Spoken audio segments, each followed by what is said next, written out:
আসন্ন সেপ্টেম্বর মাসে সম্ভাব্য ঝুঁকি ও হুমকি মোকাবেলা এবং পার্বত্য খাগড়াছড়ির সার্বিক নিরাপত্তা পরিস্থিতি স্থিতিশীল রাখার লক্ষ্যে রিজিয়ন কমান্ডার খাগড়াছড়ি রিজিয়নের সভাপতিত্বে রিজিয়নাল ইন্টেলিজেন্স কমিউনিটি এর সমন্বয় সভা অনুষ্ঠিত হয়েছে।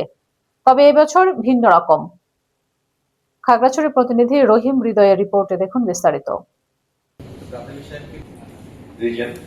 আজ সোমবার এ সভায় খাগড়াছড়ি রিজিয়নের কর্নেল জিএস শাখা ডিজিএফআই রাঙামাটি এর প্রতিনিধি, সকল zone commander, police super, APBN ও জেলা প্রশাসকের প্রতিনিধি, আনসার ব্যাটালিয়ন অধিনায়ক ও জেলা কমান্ড্যান্ট ফায়ার সার্ভিস ও সিভিল ডিফেন্সের উপসহকারী পরিচালক, এনএসআই খাগড়াছড়ির যুগ্ম পরিচালক, এফআইডি, আরআইবি এবং শাখা এফআইইউ এর প্রতিনিধিগণ উপস্থিত ছিলেন।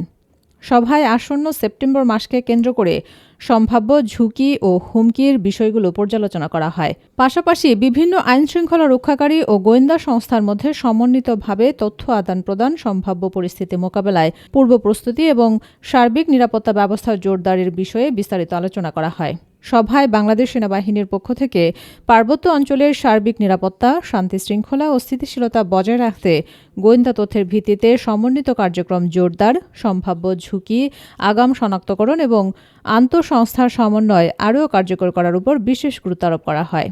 সম্ভাব্য যে কোনো পরিস্থিতিতে দ্রুত ও সমন্বিতভাবে সাড়া দেওয়ার লক্ষ্যে সংশ্লিষ্ট সংস্থাগুলোকে প্রয়োজনীয় প্রস্তুতি গ্রহণের বিষয়েও গুরুত্ব দেওয়া হয়। রিজিয়ন কমান্ডারের সভাপতিত্বে অনুষ্ঠিত এই সমন্বয় সভার মাধ্যমে আসন্ন সেপ্টেম্বর মাসে খাগড়াছড়ির সার্বিক নিরাপত্তা পরিস্থিতি স্বাভাবিক ও স্থিতিশীল রাখতে সংশ্লিষ্ট সব সংস্থার মধ্যে কার্যকর সমন্বয় আরও জোরদার হবে বলে সংশ্লিষ্টরা আশাবাদ ব্যক্ত করেন।